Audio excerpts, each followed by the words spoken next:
سڵاوتان لەبێت. خۆپیشاندان و ناڕەزایەتیەکانی ئێران درێژیان هەیە و دژێ خراپی گوزەران و بەرزبوونەوەی هەڵاوسان وەستاونێتەوە.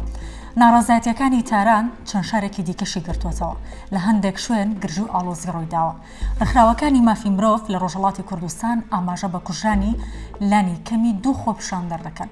لە بەرامبەریشدا بربرسانی ئێران خۆپیشاندەران تۆمەتبار دەکەن باڵکوتانە سەردامەزراوەکانی دەوڵەت. دکتۆر ئازاد محەممەدیانی پسپۆڕی سیاسەتی نێودەوڵەتی کاریگەری خۆپیشاندانەکان بۆ ڤار ڕوندەکاتەوە. لە ڕاستیدا ئەوەی کە ئێستا لە ئێران خەریکە ڕوودەدا ڕەنگە نەتوانین بڵین هاوشێوەی بزوتنەوەی ژیان ئازادیە.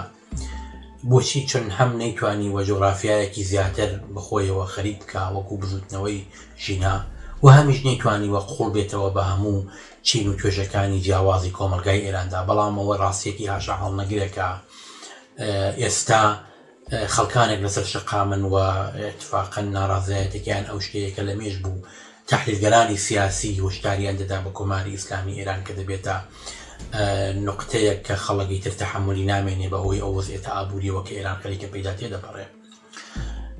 کەواتە دەبێت چاوەڕوان بزانین لە ڕۆژانی داهاتوو تا چی دێ، ئایا توانایی ئەوەی هەیە کە هەموو شوێت چین و توێژەکانی کۆمەلگای ئێران بخۆیەوە خەریک بکات و تێوە بگلێنێەوە بەرینتر بێتەوە بە جۆغرافیایەکی زیاتر لە ئێراندا.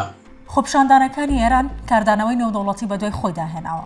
دۆناڵد ترامپ سەرۆکی ئەمریکا هۆشداری داوەتە بەرپرسانی ئێران کە ئەگەر هێرش بکەنە سەر خۆپیشاندەران ئەوە دەزوەردان دەکەن. دکتۆر ئازاد محەممەدیانی شرۆڤەی هەڵوێستەکەی ترامپ و کاریگەریەکەی دەکات. جیاوازێکی گرنگ کە هەیەی لەگەڵ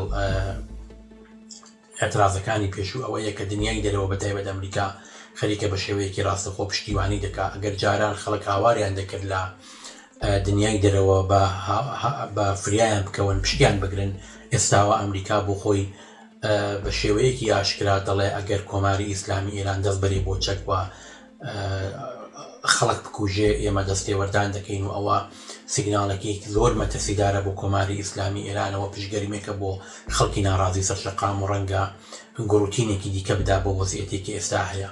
و ئەمما ئەوەی کە بەرپرسانی کۆماری ئیسلامی ئێران خەریکن هەڕەشە دەکەن دەڵێن ئەگەر ئەمریکا یا ئیسرائیل کارێکی بەو چەشنە بکات ئێمە بەرپەرزە دەینەوە و ئێمە شەڕ دەکەین و ئێمە دفاع دەکەین و ئێمە بە نەزەری من لە تواناییاندانیە و فقط پروپاگەندەیەکە کە بۆ لایەنگرانی خۆیان لە نێو خۆ دیکەن و حەول دەدەن ئەوە بسەلمێنن کە ئیرادەیان هەیە و تواناییان هەیە لە حاڵێکدا کە بە بڕوای من نەتوانایی ئەوەیان هەیە و نەداوانە ئیمکانی ئەوەشیان هەیە بیکەن، چون وەزعیەتی ئێران لەوە خراپترە هەم لەباری ئابووریەوە و هەم قەیرانە نێوخۆش کە دەستەوێخەیەتی زیادبوونی قەیرانێکی دەرەکی دەتوانێت کۆماری ئیسلامی ئێران لە کۆتاییدا بچۆک دابێنێ. بۆیە من پێم وایە ئیمکانی ئەوە نییە.